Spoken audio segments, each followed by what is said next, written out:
Cerita dimulai ketika dua kekuasaan besar di sebuah negeri yang penuh intrik membentuk aliansi. Mereka adalah klan Wei yang unggul dalam bidang militer dan klan Zhao yang memiliki kanal untuk irigasi. Keduanya menciptakan hubungan simbiosis yang harmonis. Namun, kedamaian itu pecah saat pasukan musuh menyerang klan Wei hingga kewalahan karena klan Zhao menolak membantu mereka. Para tetua klan Zhao merasa sudah cukup banyak membantu klan Wei dan tidak ingin ikut berperang atau menyeret rakyat mereka dalam penderitaan. Akibatnya, banyak anggota klan Wei yang gugur dalam peperangan.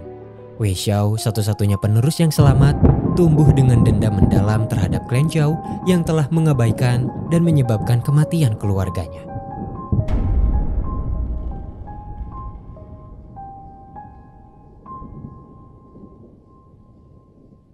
14 tahun kemudian, bersama anggota klannya yang tersisa, Wei Xiao mengumpulkan kekuatan untuk merebut kembali wilayah mereka. Di klan Zhao hiduplah dua putri cantik. Mereka adalah Da Zhao yang periang dan Xiao Zhao yang cerdas dan penuh perhitungan. Untuk memperbaiki hubungan yang retak, tetua klan Zhao mencari jalan damai melalui perjodohan dengan klan Wei. Nenek Wei Xiao selaku tetua di klan Wei setuju dengan rencana ini, berharap kedua klan bisa kembali akur. Masalahnya, Da Zhao jatuh cinta pada pengawalnya, Bizi. Demi melindungi kakaknya, Xiao Zhao bersedia menggantikannya dalam pernikahan dan membantu kakaknya untuk kabur. Dalam pesan terakhirnya, Xiao Zhao mengancam akan memburu dan membunuh Bizi jika ia menyakiti kakaknya. Namun, ia berjanji akan membantunya mencapai kesuksesan jika kakaknya hidup bahagia.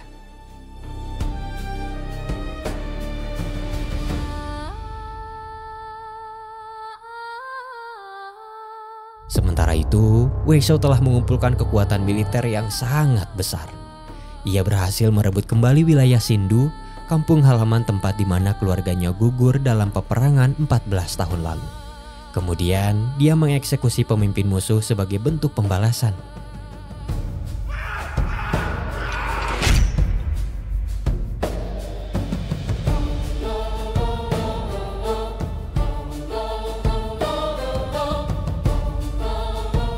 Berbeda dengan rencana neneknya, Wei Xiao berencana menginvasi wilayah klan Zhao untuk menuntaskan balas dendamnya. Meskipun demikian, rencana pernikahan tetap berjalan dengan Xiao Zhao sebagai pengantin pengganti. Di tengah perjalanan ke Xindu, Xiao Zhao teringat pesan kakeknya tentang mengalahkan kekuatan dengan kelembutan sebagai cara untuk bertahan hidup. Wei Xiao yang masih diliputi amarah ingin memanah calon pengantinnya. Namun penasihatnya membujuknya, menjelaskan bahwa klan Zhao telah memberikan wilayah Panyi yang sangat berharga sebagai mas kawin dan tanda perdamaian.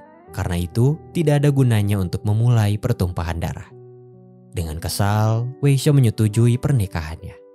Awalnya ia acuh tak acuh, tapi tiba-tiba ia gelisah saat melihat betapa cantiknya wanita yang akan ia nikahi.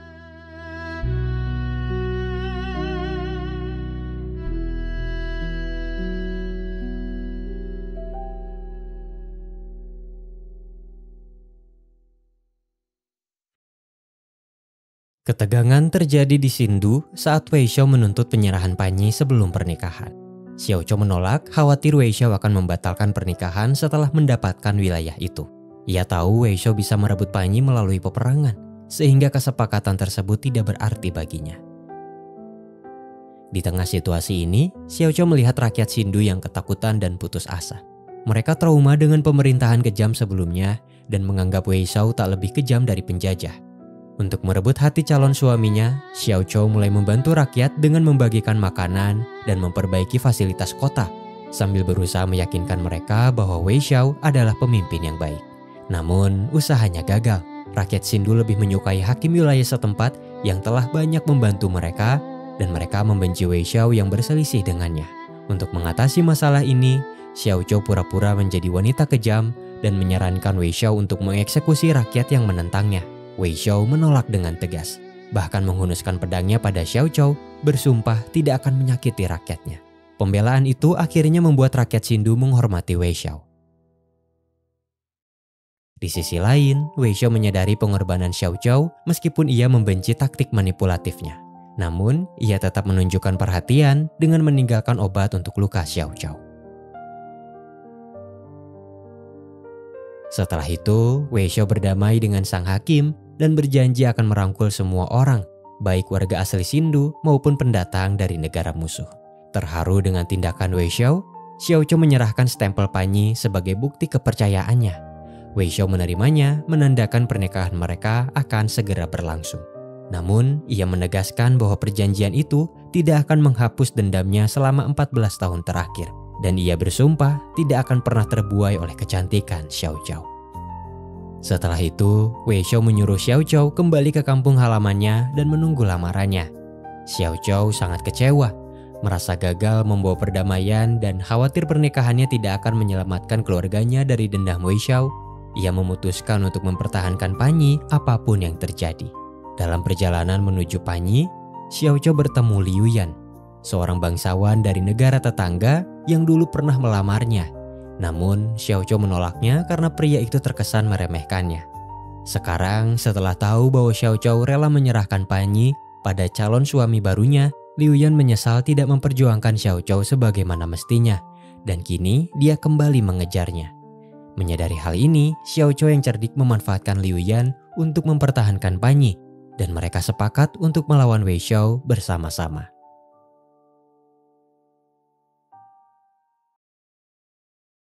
Masalah semakin rumit ketika Wei Xiao menduga Xiao Zhao berselingkuh dengan Liu Yan.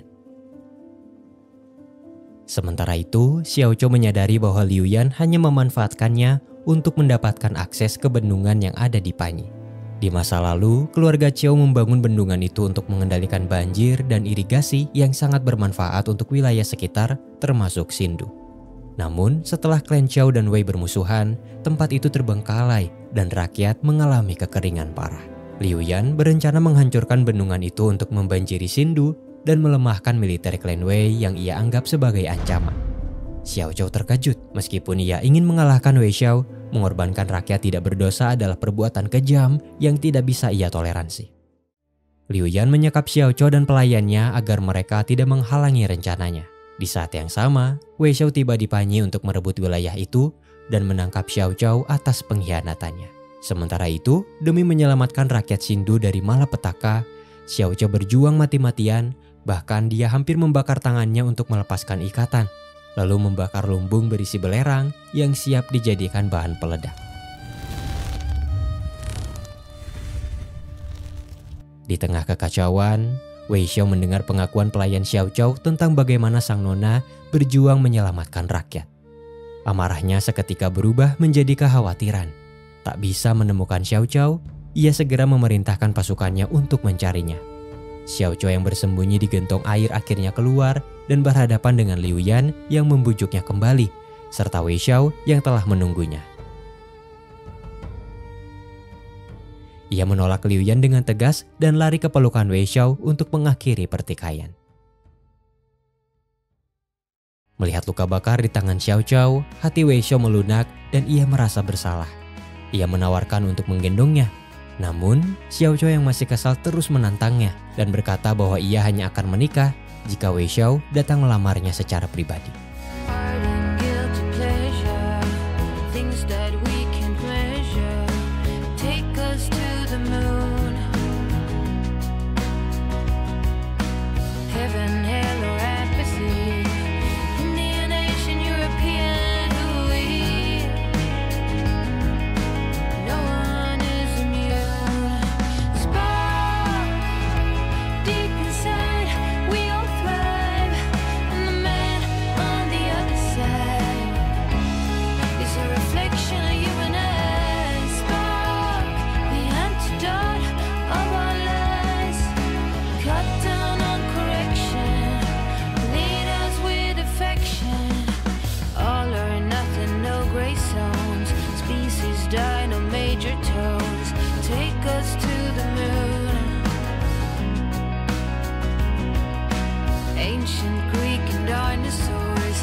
Keesokan harinya, Xiao Zhao diam-diam menemui kakaknya yang mengkhawatirkan kondisinya.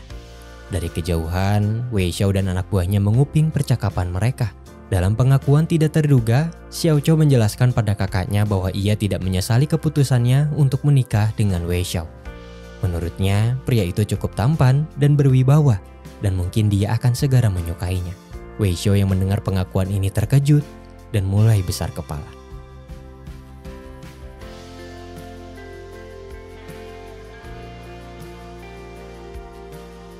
Kakek Xiao Chou dikabarkan meninggal dunia. Mendengar kabar duka ini, Xiao Chou memutuskan untuk tidak pulang dan melanjutkan pernikahannya, sesuai dengan wasiat terakhir sang kakek. Meskipun hatinya hancur, ia menelan air matanya dan mengenakan gaun pengantin. Di sisi lain, Wei Xiao yang juga mendengar kabar itu merasa prihatin. Ia tahu betul bagaimana rasanya ditinggal orang terkasih, dan air mata Xiao Chou menggerakkan hatinya. Sebagai mahar pernikahan, Wei Xiao berburu kucing kutub, sebuah simbol ketulusan yang tak pernah ditunjukkan Liu Yan saat melamar Xiao Chou. Pernikahan yang seharusnya menjadi hari bahagia berubah menjadi ritual penuh duka dan ketegangan. Xiao Chou mengenakan gaun pengantin di atas pakaian berkabung, tersenyum dengan mata berkaca-kaca. Di jamuan makan, Wei Xiao berjanji kepadanya akan melindunginya. Namun, ia tidak bisa menjamin keselamatan keluarganya.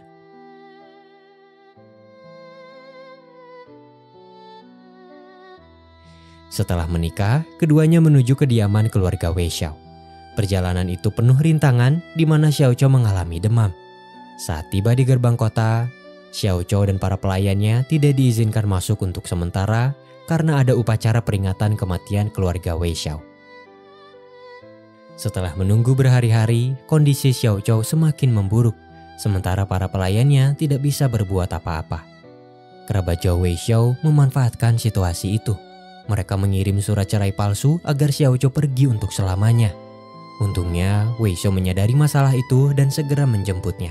Tindakan ini membuktikan bahwa di balik dendamnya, kepedulian Wei Xiao pada Xiao Chou bukanlah perasaan biasa, melainkan ketulusan dari lubuk hatinya yang paling dalam. Wei Xiao menggendong Xiao Chou yang pingsan dalam hujan lebat, membawanya masuk ke kota. Punggungnya tegar, tapi langkahnya dipenuhi kekhawatiran. Setelah siuman, Xiao Chou melihat suaminya di sisinya dengan perasaan kesal. Namun, dia mengabaikan perasaan ini untuk sementara dan mulai mempelajari situasinya agar posisinya tidak diremehkan oleh keluarga Wei. Seiring berjalannya waktu, hubungan mereka berubah. Wei Xiao menunjukkan kasih sayang melalui tindakan kecil seperti menjaga Xiao Chou dari gosip dan membawanya ke ruang kerja, tempat yang terlarang bagi wanita. Sementara itu, Xiao Chou yang masih berhati-hati terus mengumpulkan informasi. Xiao Chou yang selama ini mengira suaminya tak berperasaan karena mengabaikannya di gerbang kota, belakangan menyadari itu hanya kesalahpahaman. Faktanya, Wei Xiao tidak menahan istrinya selama berhari-hari di gerbang kota, dan itu adalah akal-akalan kerabatnya yang belum bisa menerima keberadaannya. Xiao Chou juga akhirnya tahu bahwa Wei Xiao lah yang diam-diam menyiapkan pakaian berkabung untuk menghormati mendiang kakeknya. Menyadari ketulusan ini, Xiao Chou mulai menunjukkan perasaannya dengan menyiapkan kebutuhan sang suami sehari-hari. Akhirnya, ia diajak bertemu Nyonya Su, nenek Wei Xiao yang setuju dengan perjodohan mereka berdua. Pada hari pertemuan, Xiao Chou kesulitan menyusul langkah Wei Xiao. Wei Xiao menyuruhnya pergi duluan, tetapi begitu Xiao Chou menghilang dari pandangannya, ia langsung berlari mengejarnya. Hal ini menunjukkan bahwa di balik sosok pemimpin yang tangguh, perlahan muncul sisi lain yang penuh kasih dan menggemaskan.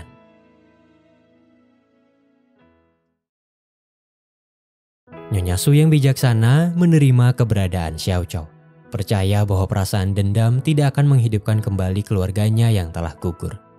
Ia juga tertarik pada bakat ramalan kakek Xiao Chou.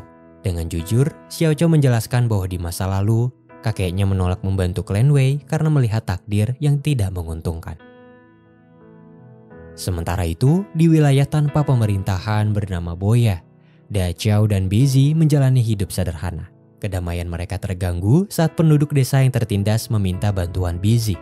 Awalnya ia menolak, tetapi dukungan Da Chao membuatnya setuju untuk memimpin penduduk setempat melawan ketidakadilan. Di sisi lain, terungkap bahwa Nyonya Wei, ibu Wei Xiao, berusaha menyingkirkan Xiao Chou. Ia lebih setuju putranya menikah dengan Zhang Shuyu yang selama ini banyak membantunya. Wei Xiao memahami kekhawatiran ibunya. namun menolak menjadikan Zhang Chuyu sebagai selir karena itu akan menjadi penghinaan bagi Xiao Zhao yang baru menjadi istrinya. Di samping itu, rencana Nyonya Wei dan Zhang Chuyu untuk menindas Xiao Zhao selalu gagal karena mereka tak pernah bisa menandingi kepintaran dan tipu muslihatnya. Hingga suatu hari, Wei Xiao menemukan kotak kenangan berharga keluarganya tergores. Ia langsung menuduh Xiao Zhao dan membuatnya sedih. Xiao Zhao tidak menyerah. Ia berani menghadapi Wei Xiao di hadapan semua jenderal, membuktikan ketidakbersalahannya dengan argumen yang logis. Semua jenderal terkesan.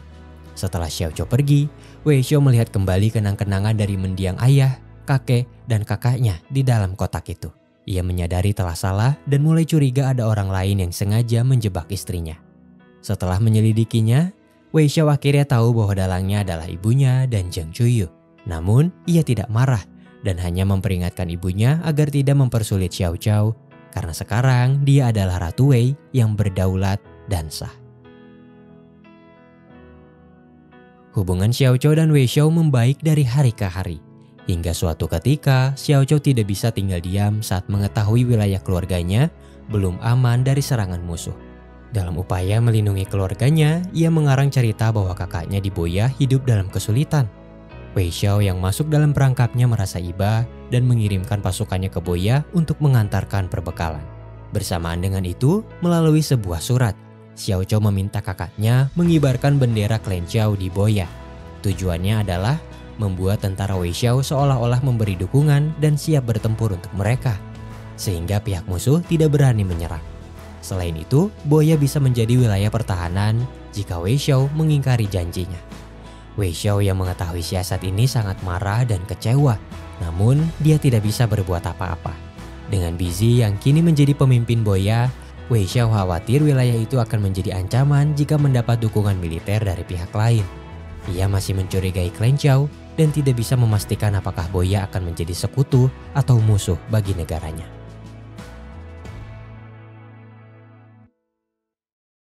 Hubungan Wei Xiao dan istrinya mencapai titik balik paling intim. Malam itu, Wei Xiao terbangun dari mimpi buruk, menghunus pedang dan hampir melukai Xiao Zhao. Ia ketakutan dan bersembunyi di sudut ruangan. Xiao Zhao akhirnya menyaksikan langsung kelemahan Wei Xiao yang takut pada kegelapan dan guntur, yang dipicu trauma masa lalu saat dia terpaksa bersembunyi di tempat gelap sambil menyaksikan kematian ayah, kakek, dan kakaknya, disertai ledakan guntur yang mengerikan. Tanpa ragu, Xiao Zhao memeluknya, menutupi tubuhnya, dan menenangkannya. Keesokan harinya, Wei Xiao terbangun dengan kehangatan di hatinya. Sementara itu, Xiao Zhao menemui penasihat Wei Xiao. Sang penasihat meyakinkannya bahwa amarah suaminya hanyalah topeng. Ia menjelaskan bahwa Wei Xiao tumbuh dalam kebencian, membuatnya menjadi pria dingin yang tidak pandai menunjukkan perasaan. Pertemuan ini membantu Xiao Zhao memahami sudut pandang suaminya dan menyadari bahwa kecurigaannya bisa menjadi bumerang. Di sisi lain, Nyonya Wei merencanakan agar Wei Xiao menerima Zhang Chuyu sebagai selirnya. Ia tidak ingin kehilangan Chuyu yang selalu membantunya meringankan urusan rumah tangga. Zhang Chuyu sendiri telah lama menyukai Wei Xiao. Dengan taktik licik, Nyonya Wei menjebak Wei Xiao dengan anggur yang telah diberi obat. Wei Xiao yang tak menyadari apapun merasa tubuhnya panas. Ia mencoba pergi tetapi dipaksa masuk ke kamar Nyonya Wei. Di sana, Zhang Chuyu menunggunya dengan pakaian minim dan mencoba merayu. Namun, Wei Xiao mendorongnya menjauh, menendang pintu dan kembali ke kamarnya dalam keadaan limbung. Saat bertemu Xiao Zhao di kamar, Wei Xiao semakin tidak terkendali dan mencoba menidurinya dengan paksa. Namun, ia teringat janjinya untuk melindungi Xiao Zhao dan segera menenangkan diri dengan rendaman air es. Meskipun Wei Xiao terlihat baik-baik saja, Xiao Zhao khawatir dan diam-diam merawatnya. Setelah pulih, Wei Xiao mengusir Zhang Chuyu dan memberi waktu 3 hari kepada ibunya untuk mengantar wanita itu pulang. Dengan terpaksa, Nyonya Wei mengusir Zhang Chuyu yang sudah ia anggap seperti putrinya sendiri. Nyonya Su terkesan pada Xiao Zhao yang menutupi aib suaminya dan tidak menceritakan apa yang terjadi, membuktikan dirinya adalah istri yang baik. Wei Xiao yang merasa bersalah diam-diam mengoleskan salep pada pergelangan tangan Xiao Zhao yang memar. Namun, ia kemudian menjauh, menyibukkan diri dengan pekerjaan, seolah menghindari Xiao Zhao karena takut membuatnya tidak nyaman. Hingga suatu ketika, Xiao Zhao menemui Nyonya Wei dan meluapkan amarahnya. Ia menuduh Nyonya Wei tidak peduli pada perasaan putranya dan hampir merusak martabatnya demi Zheng Chuyu. Xiao Zhou menjelaskan bahwa semua tindakan Nyonya Wei hanya untuk kepentingan sendiri. Terbukti dari usahanya menjadikan Chuyu sebagai selir, karena hanya dengan begitu tugasnya mengurus rumah tangga akan lebih mudah. Dia juga selalu mengungkit trauma masa lalu, tapi tidak menyadari bahwa putranya juga menyimpan trauma yang sama. Menurut Xiao Zhou, sebagai ibu, Nyonya Wei seharusnya lebih memahami perasaan putranya.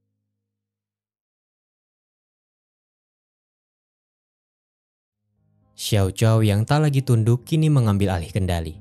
Setelah pertengkaran sengit dengan ibu mertuanya, ia dengan tegas menyatakan akan mengurus semua kebutuhan Wei Xiao. Ia membuktikan kepeduliannya dengan membuatkan ikat pinggang dan menyiapkan makanan untuk Wei Xiao yang akan bertugas. Wei Xiao yang awalnya acuh tak acuh, diam-diam menyukai setiap perhatian kecil itu. Bahkan menyembunyikan rasa malunya saat Xiao Zhou memergokinya mencoba ikat pinggang di depan cermin. Setelah kejadian itu, Wei Xiao meminta saran penasihatnya tentang hubungan, mengakui dalam hati bahwa ia tak akan pernah menyakiti Xiao Zhou lagi, meskipun dendamnya pada klan Zhou masih tersisa. Sementara itu, di wilayah bernama Bianzhou, pemimpin wilayah tersebut jatuh sakit dan terus mengalami kekalahan. Di tengah keterpurukan ini, istrinya Su Huang diam-diam merencanakan sesuatu demi kepentingannya sendiri. Wanita itu memiliki tanda di dahinya yang dipercaya sebagian orang membawa keberuntungan, tetapi sebagian lain justru menganggapnya pembawa kesialan. Di tengah semua itu, persiapan pesta ulang tahun Nyonya Su menjadi sorotan. Xiao Zhou dipercaya untuk mengurus semua keperluan dan menyanggupinya. Dalam prosesnya, ia bertemu dengan Wei Yan, sepupu Wei Xiao yang terkenal genit. Wei Yan diam-diam membuat kekacauan untuk menguji kecerdasan Xiao Zhou yang sudah ia dengar sebelumnya. Xiao Zhou berhasil menyelesaikan kekacauan itu, membuktikan bahwa ia tak hanya cantik, tapi juga pintar dan berpendirian. Wei Yan mengakuinya. Dengan senyum nakal, ia mengulurkan tangan menggoda Xiao Zhou sebelum pergi. Di lain kesempatan, Wei Yan diam-diam mencari wanita penghibur yang mirip dengan sosok di lukisannya, yang ternyata berparas serupa dengan Xiao Zhou. Meskipun Wei Xiao menyambut sepupunya dengan baik, ia tak bisa menerima ketertarikan Wei Yan pada istrinya. Di sisi lain, Wei Xiao menghadapi masalah baru. Salah satu wilayahnya mengalami kekeringan parah. Dengan cerdas, Xiao Zhou mengajukan solusi jangka panjang, yaitu memperpanjang kanal ke wilayah selatan untuk mengatasi masalah kekeringan dari akarnya. Wei Xiao terkesan, namun curiga Xiao Zhou memiliki motif tersembunyi. Membangun kanal membutuhkan tenaga militer besar, yang berarti pertahanan negara Wei akan melemah. Ia takut Xiao Zhou memanfaatkan situasi ini untuk menguntungkan keluarganya. Di samping itu, Wei Yan terus berusaha merusak hubungan mereka. Ia dengan licik memberitahu Xiao Zhou bahwa Wei Xiao telah membaca surat-suratnya selama ini. Merasa dihianati, Xiao Zhou membalas dengan menulis surat palsu yang penuh dengan makian. Wei Xiao yang merasa malu dan bersalah berusaha menghindari istrinya. Tingkahnya menunjukkan bahwa penguasa sekalipun tak berani melawan ras terkuat di bumi alias sang istri tercinta. Berita pertengkaran ini pun menyebar, membuat Wei Yan senang dan semakin yakin bisa memecah belah hubungan mereka. Didorong oleh penasihatnya, Wei Xiao akhirnya setuju membangun kanal di wilayah yang kekeringan, sebuah proyek yang akan menguntungkan generasi mendatang. Ia juga memutuskan untuk beristirahat sejenak dari kesibukannya bersama Xiao Zhou. Menjelang ulang tahun Nyonya Su, Xiao Zhou yang cerdas diam-diam meminta benih gandum dari keluarganya sebagai hadiah. Benih itu tidak hanya bermanfaat bagi rakyat, tetapi juga mengandung makna yang mendalam. Sementara itu, pemimpin Bianzhou yang sakit mulai khawatir dengan rencana pembangunan kanal Wei Xiao. Istrinya Su Huang mengusulkan kunjungan diplomatik dengan dalih menghadiri acara ulang tahun Nyonya Su. Tujuannya adalah menyulut kembali permusuhan antara klan Zhou dan Wei. Dalam kisahnya, Su Huang pernah dijodohkan dengan mendiang kakak Wei Xiao. Jika bukan karena keluarga Zhou mengabaikan keluarga Wei, dia tidak akan kehilangan calon suaminya dan menikahi pria lain. Karena itu, dia juga menaruh dendam pada klan Zhou. Nyonya Su menyambut kedatangan Su Huang dengan gembira. Namun, Xiao Zhou menyadari ada sesuatu yang tidak beres dan mulai menyelidikinya. Sayangnya, ia salah mengira Su Huang adalah mantan kekasih Wei Xiao karena wanita itu menyimpan leontin batu giok yang sama dengan milik Wei Xiao, dan ini memicu api cemburu dalam dirinya. Di hadapan Nyonya Su, Su Huang mencoba menekan Xiao Zhou dengan mengungkit masa lalu kakeknya. Nyonya Su dengan bijak membela Xiao Chao, menegaskan bahwa ia tidak bertanggung jawab atas kesalahan tetua di klannya. Menyadari Nyonya Su tidak akan terpengaruh, Su Huang menemui Wei Xiao dan mencoba meyakinkannya bahwa Xiao Chao mungkin terlibat terlalu jauh dalam politik. Namun, Wei Xiao tidak termakan provokasinya. Ia telah menyaksikan perjuangan Xiao Chao saat membela rakyat dan mempertaruhkan nyawanya, sebuah pengorbanan mulia yang sangat ia hargai. Pada pesta ulang tahun Nyonya Su, gandum hadiah dari Xiao Chao ditemukan tidak layak pakai. Para pejabat, terutama Wei Dian, paman Wei Xiao yang mengincar tahta, menuntut agar Xiao Chao dihukum berat. Di tengah ketegangan ini, Wei Xiao muncul. Tanpa ragu, ia membela istrinya dengan penuh keyakinan, menyatakan bahwa Xiao Chao tidak akan pernah menyakiti rakyatnya. Wei Xiao mengusulkan agar gandum ditimbang ulang untuk memastikan apakah ada yang menukarnya. Namun, usulan itu membuat Wei Yan menjadi tersangka karena ia bertanggung jawab menjaga lumbung. Berdasarkan aturan, pihak yang bersalah harus dihukum mati, menempatkan Wei Xiao pada posisi sulit memilih antara istri atau sepupunya.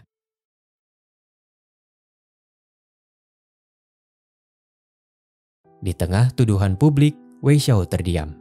Namun, Nyonya Su tiba-tiba pingsan menghentikan kekacauan. Wei Yan yang tidak tahu apa-apa merasa kecewa. Ia menganggap keluarganya mencurigainya karena tak langsung membelanya. Penyelidikan akhirnya mengungkap pelakunya. Dia adalah Zhang Chuyu yang masih menyimpan dendam pada Xiao Chao. Nyonya Wei yang tidak ingin Chuyu disalahkan mengakui keterlibatannya. Dengan berat hati, Wei Xiao menyerahkan ibunya untuk dihukum. Namun, mengingat status dan posisinya, Nyonya Wei mendapat hukuman ringan, sedangkan Zhang Chuyu dikabarkan menghilang. Dalang sebenarnya dari masalah ini adalah Su Huang. Ia memanfaatkan Zhang Chuyu untuk menjebak Xiao Chao dengan iming-iming bisa menikahi Wei Xiao. Untuk menutupi jejaknya, Su Huang memerintahkan adik laki-lakinya untuk melenyapkan Zhang Chuyu agar wanita itu tidak bisa bersaksi di pengadilan. Meskipun masalah terselesaikan, Wei Yan merasa terasingkan. Saat itu terungkap bahwa ia bukan keturunan Wei, melainkan anak dari putri Nyonya Su dan pejabat dari Bianzhou bernama Chen Pang. Ia menerima marga Wei untuk menyembunyikan latar belakangnya dan hidup di bawah asuhan Nyonya Su. Namun, ia menghabiskan masa remajanya bersama ayah biologisnya di Bianzhou. Selama ini, Wei Yan selalu mendapat perlakuan khusus. Ia tidak pernah dilarang atau dimarahi, bahkan saat ia terjun ke dunia malam yang merusak citra dirinya. Wei Yan merasa bukan bagian dari keluarga Wei karena mereka seolah tidak peduli pada jalan hidupnya, sehingga ia terus mempertanyakan arti keluarga yang sesungguhnya. Dengan bijaksana, Xiao Chao berbicara kepada Wei Yan. Ia menggunakan pengalamannya sebagai contoh. Meskipun bukan keturunan Wei, ia telah mendapatkan kepercayaan dan kasih sayang dari Nyonya Su. Ia meyakinkan Wei Yan bahwa keluarga bukanlah tentang hubungan darah, melainkan tentang cinta dan kepercayaan. Ia juga menyarankannya untuk melihat kebaikan Nyonya Su dan Wei Xiao dari sudut pandang yang berbeda. Tak lama setelah itu, Wei Yan meminta maaf pada neneknya karena salah mengartikan kebaikannya. Nyonya Su mengizinkan Wei Yan untuk melakukan apapun yang dia sukai bukan tanpa alasan. Itu karena dia tidak bisa memberinya jabatan penting seperti Wei Xiao yang merupakan keturunan sah. Pada akhirnya, Nyonya Su mengungkapkan kebenaran yang menyakitkan. Dahulu, putrinya diculik dan dilecehkan oleh Chen Pang. 3 tahun kemudian, putrinya kembali dalam kondisi hamil dan meninggal karena depresi setelah melahirkan Wei Yan. Nyonya Su merahasiakan ini agar Wei Yan tidak tumbuh dalam kebencian, meskipun ia sendiri membenci Chen Pang dan tidak bisa memaafkannya. Kini setelah semuanya terungkap, Nyonya Su memberi Wei Yan pilihan sulit, tinggal tanpa kekuasaan di Wei atau pergi ke Bianzhou untuk selamanya. Meski ragu, Wei Yan memilih tinggal karena tak ingin berpisah dari neneknya. Wei Xiao yang mendengar semua itu merasa bersyukur atas kebijaksanaan Xiao Chao yang telah menyatukan mereka.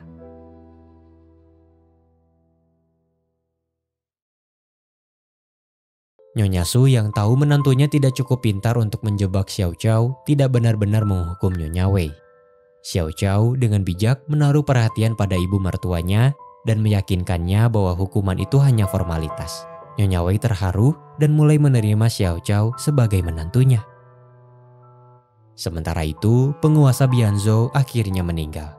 Chen Pang, keturunan sah dalam keluarga, mengambil alih kekuasaan dan memerintahkan pasukannya untuk memburu Su Huang, berpikir bahwa dialah yang membawa negaranya pada kehancuran.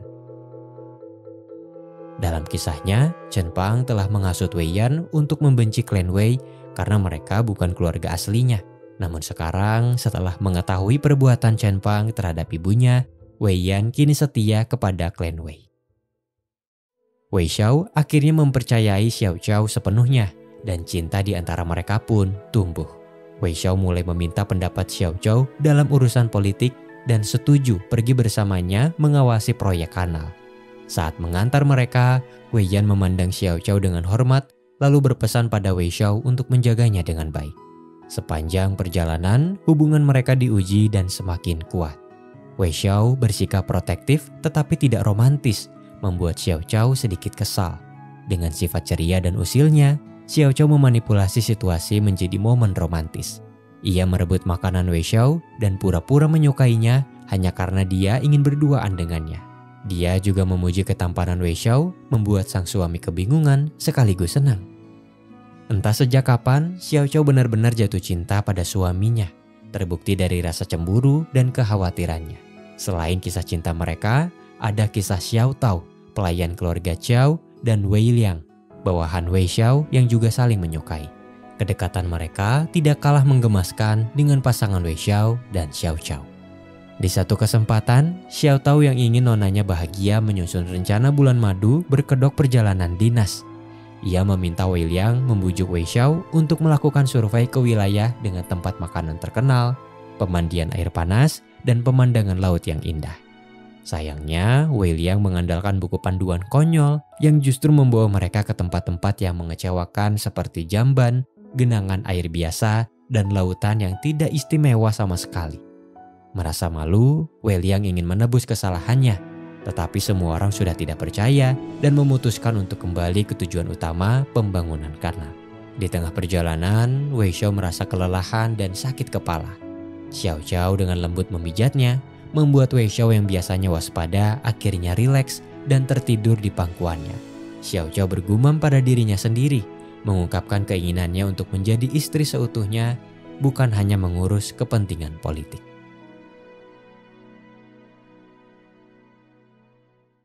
Rombongan Wei Xiao disergap oleh sekelompok tentara misterius. Akibatnya, kereta Xiao Zhao terlepas dan melaju kencang menuju tebing.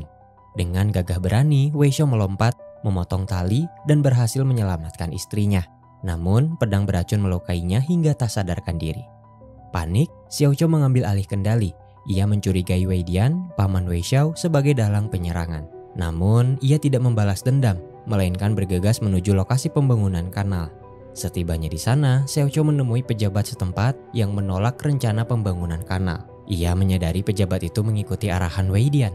Alasannya jelas, jika Wei Xiao berhasil membangun dan mengendalikan kanal, pengaruhnya akan meningkat drastis, sementara kekuasaan Wei Dian dan pemimpin lokal lainnya akan melemah.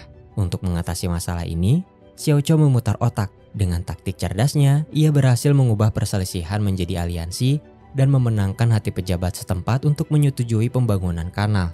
Wei Dian yang kehilangan sekutunya mulai panik dan mengumpulkan pasukan untuk menyerang. Namun usahanya sia-sia karena gerakannya berhasil dibaca oleh Xiao Zhao. Pada akhirnya, salah satu bawahan Wei Xiao membunuh Wei Dian dalam satu serangan, mengakhiri pemberontakannya bahkan sebelum dimulai. Setelah Wei Xiao pulih, ia mengambil alih pasukan Wei Dian dan rencana pembangunan kanal akhirnya dilaksanakan. Di tengah kesibukannya, Wei Xiao menyiapkan hadiah untuk Xiao Zhao atas pencapaiannya. Namun, Xiao Zhao kecewa karena hadiah itu adalah kuda perang dan senjata yang menurutnya tidak romantis. Mengabaikan hadiah itu, ia mengajak suaminya mengamati bintang. Sayangnya, Wei Xiao yang tidak peka malah memanggil ahli bintang untuk menjelaskan pengetahuannya pada Xiao Zhao. Kisah cinta mereka penuh dengan kesalahpahaman. Wei Xiao yang tidak peka berulang kali membuat istrinya frustasi. Namun, ia berhasil menebus kesalahannya dengan jepit rambut sederhana. Hadiah yang tidak mewah tapi penuh makna dan Xiao Zhao sangat menyukainya. Keesokan harinya, demi mendapatkan perhatian Wei Xiao, Xiao Zhao dan para bawahannya merencanakan sandiwara. Mereka membuat Wei Xiao mengira istrinya hilang. Panik, Wei Xiao mencarinya dengan penuh kekhawatiran. Ketika ia menemukan Xiao Zhao, ia tidak membiarkannya jauh dan melarangnya pergi sendirian lagi. Ini adalah cara yang canggung namun tulus untuk menunjukkan kasih sayangnya.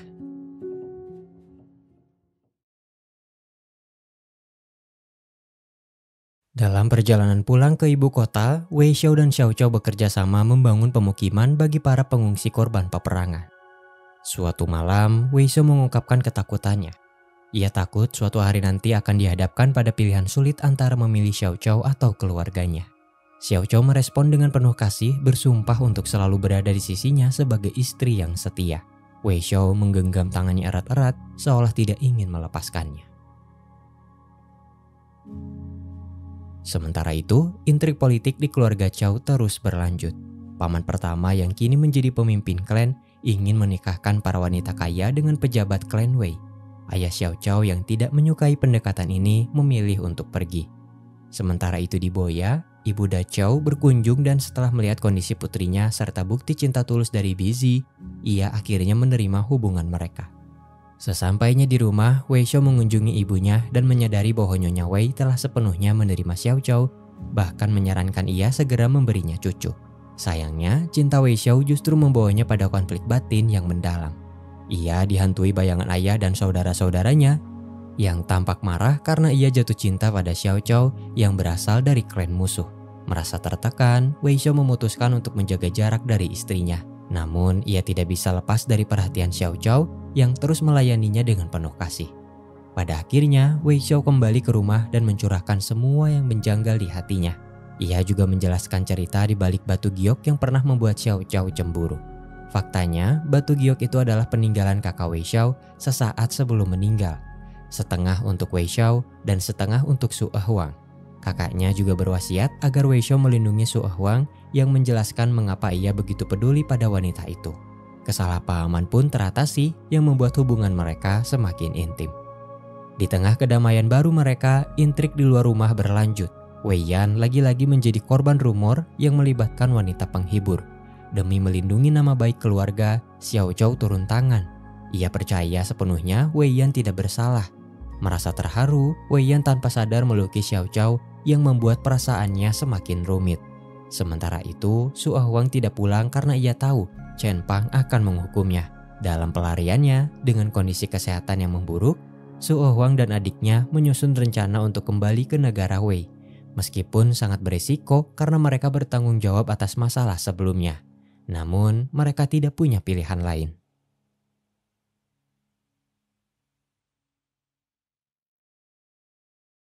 Meski hubungan mereka semakin dekat, kesalahpahaman kecil terus menguji Wei Xiao dan Xiao Qiao. Pada festival lampion, Wei Xiao menemani Xiao Qiao melepaskan lampion harapannya. Setelahnya, Wei Xiao diam-diam mengambilnya kembali, tapi ia kecewa dan marah karena harapan Xiao Qiao hanya berisi doa untuk keluarga Qiao tanpa menyebut namanya. Wei Xiao menyimpulkan bahwa Xiao Qiao tidak mencintainya. Keesokan harinya, Wei Xiao terbangun dan mendapati Xiao Qiao telah pergi yang semakin menambah kemarahannya. Di sisi lain, Xiao Qiao yang mengetahui alasan di balik amarah suaminya berusaha meminta maaf dengan menyiapkan makan malam mewah. Namun, Wei Xiao tidak pulang. Xiao Qiao yang mabuk menunggu suaminya. Ketika Wei Xiao kembali, ia merawat istrinya dengan penuh perhatian. Dalam keadaan setengah sadar, Xiao Qiao mengungkapkan kebenaran di balik harapannya. Ia tidak menyebut nama suaminya karena merasa dekat dengannya, sementara keluarganya begitu jauh sehingga ia hanya bisa mengirimkan doa untuk mereka. Wei Xiao merasa bersalah karena tidak memahami kesedihan istrinya. Ia menatap Xiao Qiao yang terlelap dan mencium keningnya dengan penuh kasih sayang. Mengejutkannya, Xiao Qiao terbangun dan membalas ciumannya dengan penuh cinta. Keesokan harinya, Wei Xiao bingung bertanya-tanya apakah ciuman semalam hanya mimpi. Hingga suatu ketika, ia cemburu melihat bawahannya mendapat hadiah dari kekasihnya. Wei Xiao pun mencoba berbagai cara agar Xiao Qiao membuatkannya hadiah serupa. Xiao Qiao yang akhirnya mengerti membuatkan cermin pelindung hati khusus untuknya. Saat Wei Xiao sedang berbahagia, Su Huang menemuinya dan mencoba memanipulasinya. Ia merusak batu giok peninggalan kakak Wei Xiao dan mengarang cerita bahwa ia diculik oleh salah satu anggota keluarga Qiao untuk dijadikan wanita persembahan. Tradisi menikahkan wanita cantik dengan pejabat untuk memperkuat aliansi. Faktanya, paman pertama Xiao Qiao memang mencari wanita untuk tradisi ini. tetapi tidak pernah menargetkan Su Huang. Kebohongan ini berhasil menipu Wei Xiao. Namun untungnya Xiao Zhou tidak marah dan menawarkan diri untuk meminta maaf pada Su Huang, mengira pamannya bertanggung jawab atas masalah ini. Sementara itu di negara Liangya, Liu Yan berada di bawah tekanan setelah kekalahan di Panyi. Ia berambisi mengalahkan Wei Xiao yang menjadi ancaman bagi negaranya demi mendapatkan pengakuan dari sang ayah, Raja Liangya. Namun ayahnya lebih peduli pada istri barunya dan ingin menurunkan tahta pada adik tiri Liu Yan. Marah dan merasa tidak terima, Liu Yan dalam puncak kemarahannya melenyapkan raja dan permaisuri, lalu mengklaim dirinya sebagai penguasa baru. Kekerasan dan ambisi ini menunjukkan sisi gelap Liu Yan yang sangat mengerikan.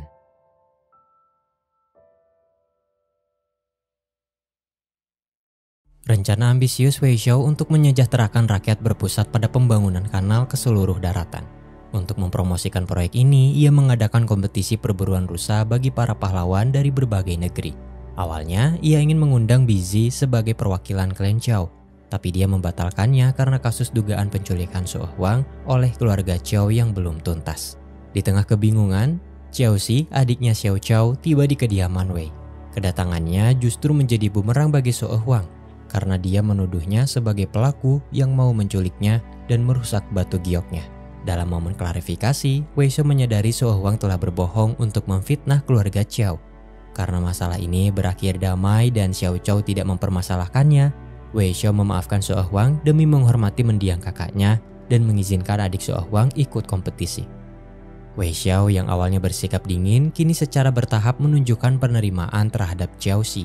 Ia bahkan mengundangnya ke acara perburuan, sebuah tanda nyata bahwa ia mulai menganggap Xiao Xi sebagai bagian dari keluarganya. Kompetisi pun dimulai dengan pertarungan para pahlawan. Pertandingan pertama mempertemukan Xiao Xi dengan Su Jixin, adiknya Su Huang. Wei Xiao melihat istrinya sangat gugup dan dia menggenggam tangannya sebagai bentuk dukungan. Xiao Xi hampir kalah karena tombak tuan rumah tidak cukup kuat. Sebagai kompensasi, Wei Xiao memberikan tombak legendaris mendiang kakaknya. Dengan senjata itu, Xiao Xi berhasil mengalahkan lawannya. Su Jixin yang tidak terima mencoba membunuh Xiao Xi tetapi gagal. Wei Xiao menghukumnya dan Su Huang yang kecewa menampar adiknya di depan semua orang. Namun, ia memanfaatkan situasi ini untuk promosi. Setelah suaminya meninggal, ia memperoleh pasukan militer yang besar namun tanpa pemimpin. Untuk itu, ia berharap ada bangsawan yang ingin melamarnya, terutama Liu Yan yang kini menjadi Raja Liangya setelah membunuh ayah dan ibu tirinya. Agenda perburuan rusa berjalan lancar hingga acara formalitas selesai. Pada inti acara, Wei Xiao menjelaskan rencana pembangunan kanal di hadapan para penguasa. Berkat bantuan Xiao Zhao dan adiknya, semua orang menyetujui gagasan tersebut kecuali Liu Yan yang menduga Wei Xiao memiliki rencana terselubung di balik ambisinya. Su Huang yang berambisi menguasai seluruh daratan mencoba mendekati Liu Yan dengan menjual kesedihannya. Su Huang menunjukkan bahwa ia memahami perasaan Liu Yan dan memvalidasi perbuatannya saat membunuh orang tuanya. Liu Yan sangat terkejut karena Su Huang mengetahui rahasianya. Namun ia juga tersentuh karena Su Huang tidak menghakiminya.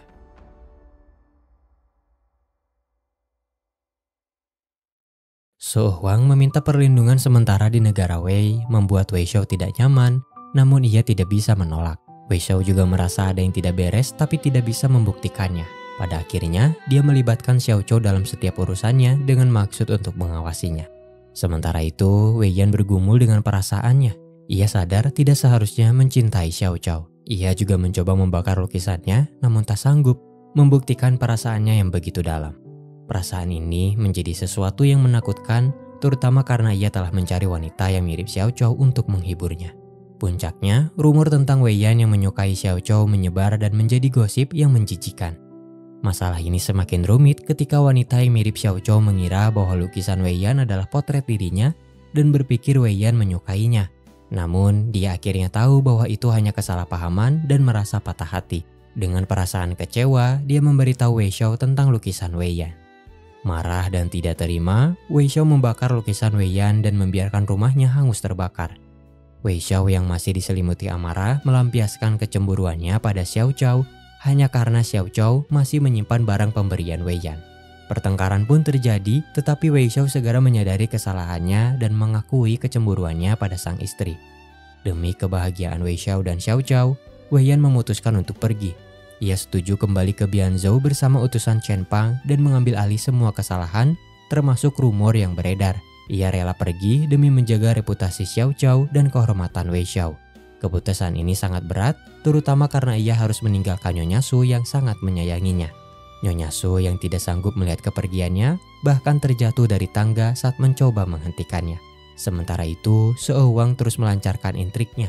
Ia mencoba memanfaatkan rumor yang beredar untuk memprovokasi Wei Xiao agar mengusir Xiao Zhao.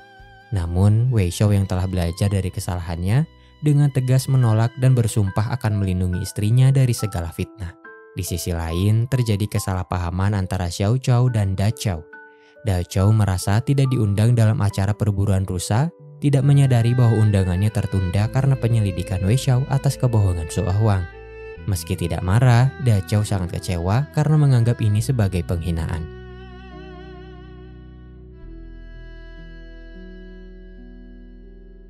Wei Xiao berusaha mati-matian meyakinkan Wei Yan untuk tetap tinggal. Meskipun kecewa, Wei Xiao merasa rumor bahwa sepupunya punya hubungan terlarang dengan istrinya terlalu berlebihan.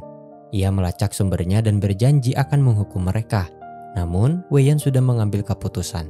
Ia bahkan memotong salah satu jarinya sebagai sumpah setia agar Wei Xiao tidak perlu khawatir mereka akan bermusuhan di masa depan. Sementara itu, Xiao Zhao terkejut dengan semua pengorbanan dan kepergian Wei Yan yang tiba-tiba. Kesedihan Wei Xiao memberinya motivasi untuk mencari dalang di balik semua masalah. Setelah penyelidikan, ia menemukan bahwa Suo Huang adalah dalangnya. Semua kebohongannya terungkap melalui pengakuan Su Zixin yang diinterogasi dengan keras. Karena kejahatan mereka setara dengan tindakan mata-mata, hukuman mati adalah konsekuensinya. Sambil menangis, Suo Huang mengatakan bahwa dendamnya pada keluarga Zhao bukan tanpa alasan. Sejak kecil, ia diasingkan oleh keluarganya sendiri. Satu-satunya kesempatan untuk hidup lebih baik adalah menikah dengan kakak Wei Xiao. Namun, mimpinya sirna karena pengkhianatan keluarga Zhao menyebabkan tunangannya meninggal. Bahkan setelah menikah dengan pria lain, ia tidak bisa menua bersamanya. Apa yang Suo Huang inginkan sebenarnya bukan kekuasaan, melainkan tempat yang aman karena wanita tanpa dukungan keluarga sepertinya akan tertindas dalam kehidupan istana yang menerapkan hukum rimba, di mana yang kuat yang akan bertahan. Karena itu, ia terobsesi untuk mendapatkan hati para penguasa karena hanya mereka yang bisa melindungi eksistensinya.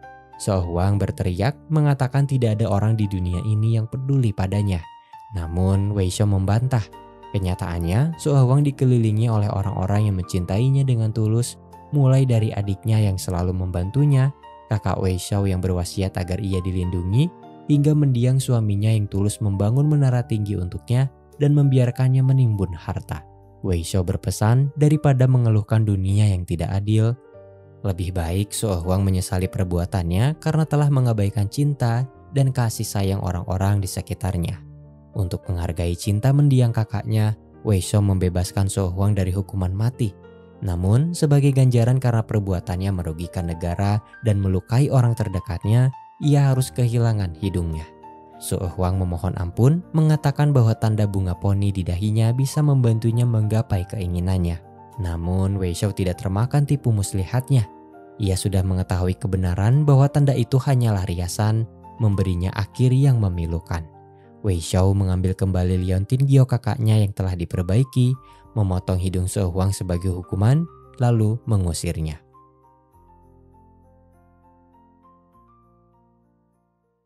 Setelah diusir, Suo Huang mengenakan topeng untuk menutupi hidungnya yang rusak dan bersumpah akan membalas dendam pada Wei Xiao. Dalam upayanya untuk bertahan hidup, Suo Huang berhasil meyakinkan Liu Yan untuk menikahinya dan membentuk aliansi. Meskipun terlihat lemah, Suo Huang memiliki plat militer dari mendiang suaminya yang memberinya kendali penuh atas militernya. Kekuatan ini sangat menguntungkan Liu Yan untuk menyingkirkan musuh-musuhnya, termasuk Wei Xiao. Di tengah ancaman ini, Wei Xiao menghabiskan malam yang intim bersama Xiao Zhao setelah masa berkabungnya berakhir. Namun kebahagiaan mereka sirna saat berita perang datang. Pasukan Liu Yan telah mengepung Panyi dan wilayah klan Zhao. Hal ini terjadi karena pihak musuh menemukan jalan rahasia yang diam-diam dibangun oleh Xiao Zhao. Di awal pernikahannya, Xiao Zhao yang belum sepenuhnya percaya pada Wei Xiao membangun jalan rahasia ini agar klannya bisa mengepung negara Wei jika terjadi pengkhianatan. Namun ia lupa menceritakannya pada Wei Xiao dan tidak menyangka rahasia itu akan terungkap oleh musuh. Ini memicu pertengkaran internal di mana Wei Xiao menuduh Xiao Zhao tidak sepenuhnya mempercayainya. Karena sebagian besar militer telah dikirim untuk proyek kanal, Wei Xiao tidak punya banyak kekuatan dan harus memilih antara mempertahankan Panyi atau melindungi wilayah klan Zhao. Meskipun marah dan kecewa, Wei Xiao memutuskan untuk mengirim sebagian pasukannya membantu klan Zhao. Keputusan ini didorong oleh nasihat Nyonya Su tentang membalas kebencian dengan kebajikan. Karena jika tidak, Wei Xiao tidak akan berbeda dengan kakek Xiao Zhao yang selama ini ia benci. Xiao Zhao yang menyadari pengorbanan suaminya meminta maaf dan memberinya sepasang sepatu tempur buatan tangan. Ia berjanji akan menjaga barisan belakang. Wei Xiao pergi berperang dengan hati yang campur aduk dan menolak melihat Xiao Zhao untuk terakhir kalinya. Namun Xiao Zhao dengan tekad bulat menabuh genderang perang untuk mengantar kepergiannya. Wei Xiao memimpin pasukan utama menghadapi Liu Yan di Panyi, sementara Xiao Zhao pergi ke Boya untuk meminta bala bantuan dari kakaknya. Namun Da Chao menolak membantu. Ia sakit hati karena keluarganya tidak mengirim bantuan saat busy dalam masalah dan masih merasa kecewa dengan undangan perburuan rusa yang tertahan. Da Chao tidak mau membahayakan suaminya demi orang-orang yang bahkan tidak peduli pada keluarga kecilnya. Merasa kecewa dan dihianati, Xiao Zhao meninggalkan Boya. Ia tak lagi meminta bantuan tetapi bertekad melindungi Wei Xiao dengan caranya sendiri. Dalam keputusasaannya, ia mendapat inspirasi dari anak-anak yang bermain air dan mendapatkan ide untuk menghancurkan bendungan guna menyapu pasukan Liu Yan. Namun karena debit airnya kurang, ia hanya bisa membanjiri jalurnya. Untuk menakuti musuh, dia menangkap sejumlah burung dan melepaskannya bersamaan untuk menciptakan tipuan seolah-olah ada banyak tentara yang menunggu di dalam hutan. Musuh yang melihatnya pun ragu dan memutuskan untuk mundur. Akibatnya, Liu Yan kekurangan tentara di garis depan dan terpaksa pulang dengan kekalahan setelah mengorbankan 70.000 tentara. Kekalahan ini tidak membuatnya jerah, melainkan memicu ambisi baru yang lebih kejam.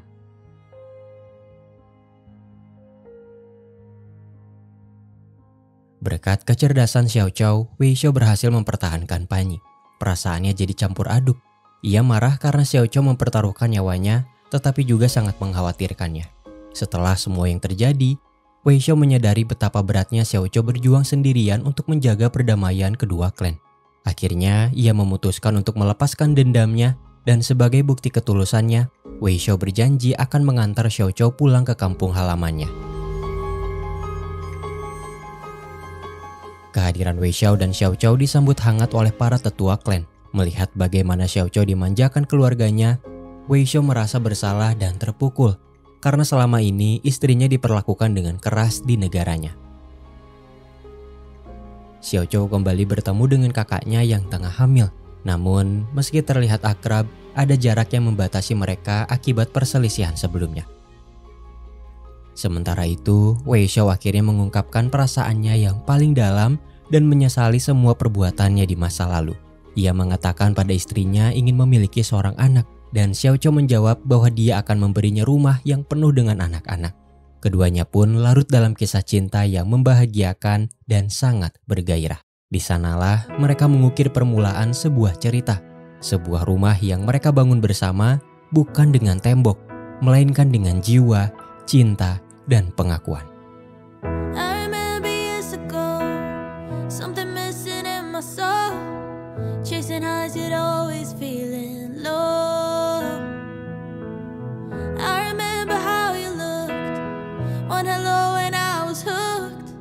Found the missing piece that made me whole. True love don't come round very often. It's like sunshine after the rain. But you know the moment it happens, everything will be okay.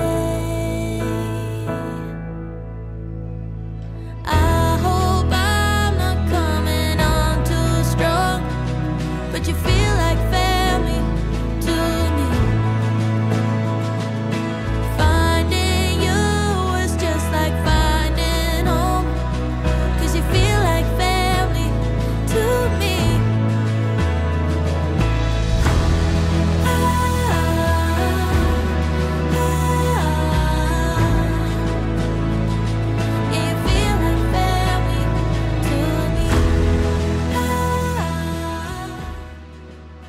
Keesokan harinya, ketika Wei Xiao dan Xiao Zhao hendak pergi, ayah Xiao Zhao mengejutkan mereka dengan berlutut di hadapan Wei Xiao, meminta maaf atas kesalahan di masa lalu dan berterima kasih pada keluarga Wei. Wei Xiao memaafkannya dan menegaskan bahwa semua dendam telah terhapus.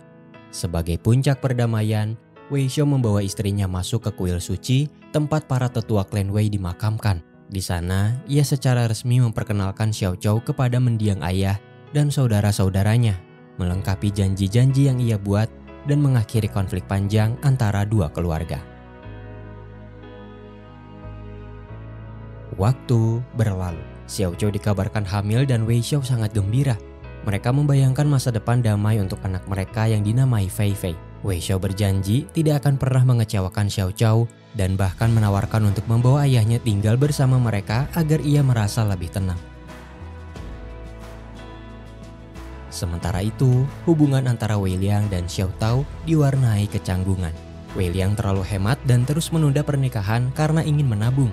Frustrasi, Xiao Tao meminta Wei Liang melamarnya hanya dengan membawa sepotong anggrek yang sedang mekar, bunga favoritnya. Namun, Wei Liang bersikeras menanam anggrek itu sendiri. Berkat bujukan saudara-saudaranya, Wei Liang akhirnya setuju mengambil anggrek yang tumbuh di wilayah klan Wei, bersamaan dengan tugas menjemput ayah Xiao Zhao yang membuat Xiao Tao sangat gembira.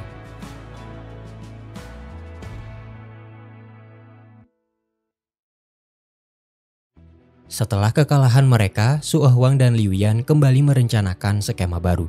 Mereka memanipulasi paman pertama Xiao Zhao, pemimpin klan Zhao yang sombong dan terobsesi pada kekuasaan, namanya Xiao Yu. Karena itu, Wei Xiao enggan menghormatinya. Xiao Yu yang merasa sakit hati karena diabaikan Wei Xiao, bahkan rela mengkhianati putrinya sendiri, Da Xiao, demi merebut wilayah Boya. Su Huang yang licik menghasut Xiao Yu untuk bersekutu dengan Liu Yan. Ayah Xiao Zhao menentang, tetapi ia dibius yang membuat matanya buta. Setelah melahirkan anaknya, Da Xiao dibujuk kembali ke kampung halaman. Di sana, Xiao Yu menjebaknya dan memaksa Bizi untuk mengkhianati Wei Xiao, mengancam akan membunuh Da Xiao jika Bizi menolak perintahnya. Bizi yang tidak punya pilihan lain terpaksa berlutut. Wei Liang tiba di wilayah klan Zhao untuk menjemput ayah Xiao Zhao. Sesampainya di sana, ia merasakan ada yang tidak beres dan menyadari pengkhianatan Xiao Yu. Ia dikejar dan bertarung mati-matian sampai akhirnya Xiao Xi datang membantunya. Wei Liang menyerahkan rumput anggrek yang berlumuran darah kepada Xiao Xi dan memohon agar ia menyampaikan pesan terakhirnya kepada Xiao Tao. Dalam akhir hayatnya, Wei Liang meninggal di tangan Bizi yang dipaksa oleh Liu Yan untuk menusuknya. Di sisi lain, terungkap bahwa Wei Yan telah berusaha membantu Wei Xiao di pertempuran Panyi, namun Chen Pang tidak mengizinkannya. Belakangan, Wei Yan berselisih dengan para jenderal di Bianzhou yang mengejeknya. Pada gilirannya, ia menunjukkan eksistensinya sebagai ahli bela diri, membuktikan dirinya tidak hanya suka mabuk-mabukan dan main perempuan, tapi juga berlatih dengan giat. Pada akhirnya, Wei Yan berhasil mendapatkan rasa hormat para jenderal yang kemudian memutuskan untuk setia kepadanya. Di sisi lain, Xiao Yu menipu para penjaga di Panyi dan merebut wilayah itu tanpa perlawanan. Sementara itu, Xiao Xi yang terluka parah memberitahu Wei Xiao tentang pengkhianatan dan kematian tragis Wei Liang. Kabar tersebut membuat Xiao Zhao yang sedang hamil besar pingsan. Wei Xiao dengan amarah memuncak memerintahkan pasukannya bersiap menuju Panyi. Demi melindungi keluarganya, Wei Xiao pergi ke medan perang. Sementara itu, Xiao Zhao menghadapi perjuangannya sendiri dan melahirkan bayinya dengan selamat. Namun, kebahagiaannya terganggu oleh kabar bahwa Su Huang memimpin pasukan besar untuk menyerang kediaman Wei. Ini menempatkan Wei Xiao pada pilihan sulit, kembali menyelamatkan keluarganya atau melanjutkan pertempuran di Panyi. Masalahnya, Liu Yan punya rencana kejam untuk menghancurkan bendungan di Panyi yang tidak hanya menghancurkan proyek kanal, tetapi juga mengancam jutaan nyawa tidak bersalah. Rencana ini memicu konflik internal. Seorang pejabat yang setia pada Wei Xiao mengancam akan membunuh Xiao Yu jika Liu Yan tidak menghentikan ambisinya. Namun, Liu Yan yang sudah tidak peduli pada Xiao Yu dengan brutal membunuhnya bersama pejabat setia itu.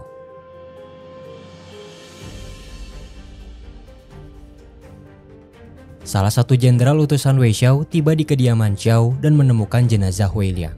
Setelah membantai para penjaga, ia memasuki penjara untuk menyelamatkan ayah Xiao Zhao yang buta. Perjuangannya tidak mudah, ia kehilangan satu tangan dalam pertarungan. Namun, ia berhasil membebaskan ayah Xiao Zhao dan menggunakannya sebagai simbol perlawanan terhadap Liu Yan. Para tentara yang masih waras memutuskan setia pada ayah Xiao Zhao daripada Liu Yan yang gila dan haus kekuasaan. Di tengah kebingungannya, Wei Xiao teringat nasihat istrinya bahwa seorang pemimpin harus mementingkan rakyat. Ia memutuskan untuk menjaga Panyi dan proyek kanal yang akan membawa kemakmuran bagi semua orang. Pada akhirnya, Wei Xiao memilih jalan yang sama dengan kakek Xiao Zhao untuk mengorbankan satu pihak demi kepentingan banyak orang, yang memberinya pemahaman tentang arti menjadi pemimpin sejati. Sementara itu, rakyat dan keluarga Wei menunjukkan solidaritas luar biasa. Tidak ada yang melarikan diri dan Nyonya Su serta Xiao Zhao menyatakan akan hidup dan mati bersama rakyat.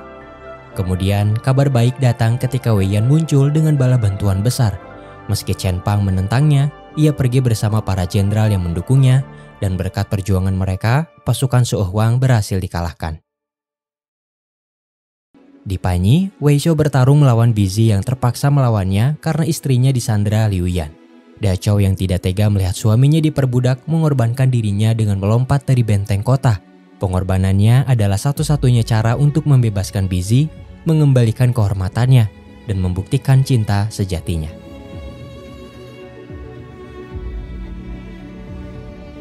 Sementara itu, Suo Huang menghadapi masalahnya sendiri saat topengnya terlepas dan wajahnya yang rusak terungkap, membuat pelayannya ketakutan. Salah satu utusan Liu Yan membantunya menyingkirkan saksi mata. Namun, Suo Huang juga membunuh utusan itu karena takut Liu Yan mengetahui rahasianya. Pada akhir hayatnya, utusan itu mengungkapkan bahwa ia datang untuk menyelamatkan Suo Huang dan fakta bahwa Liu Yan sudah tahu tentang wajahnya yang rusak, membuktikan bahwa Liu Yan benar-benar mencintainya dengan tulus. Suo Huang akhirnya menyadari bahwa semua perkataan Wei Xiao tentang dirinya yang selalu mengabaikan cinta orang lain adalah benar. Diliputi keputusasaan dan rasa bersalah, Suo Huang mengakhiri hidupnya. Di saat yang sama, Liu Yan yang terkepung pasrah menghadapi ajalnya di tangan Bizi dan Wei Xiao.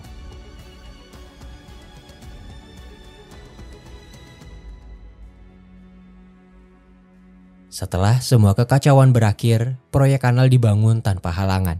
Proyek ini bukan hanya membawa air, melainkan juga harapan dan kehidupan baru bagi ribuan rakyat. Wei Yan kembali ke Bianzhou setelah berpamitan dengan neneknya. Bizi, setelah mengenang cintanya bersama Da Chao, membawa bayi mereka pergi mengembara dan memulai hidup baru. Wei Liang dimakamkan dengan layak dan Xiao Tao berjanji merawat anggrek pemberiannya dengan baik.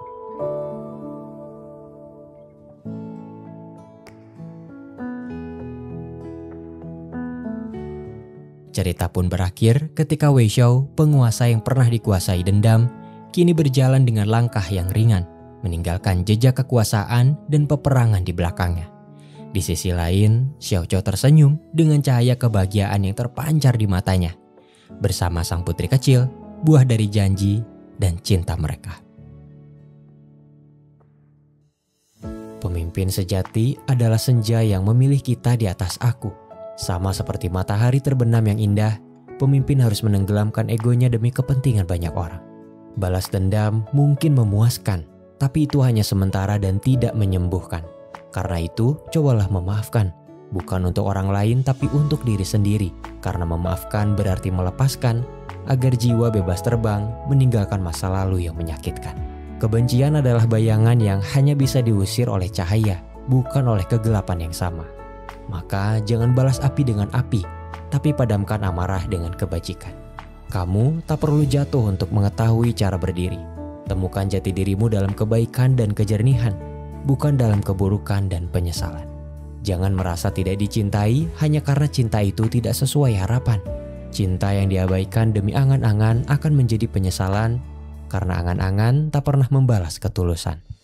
Rumah sejati tidak dibangun dengan tembok, melainkan dengan pondasi kasih sayang, pilar kepercayaan, dan atap cinta dalam sebuah keluarga. Berdiri di sini dengan jarak yang tercipta, mencoba menerka apa yang ada di mata. Jantungku berdegup irama lama kembali, ada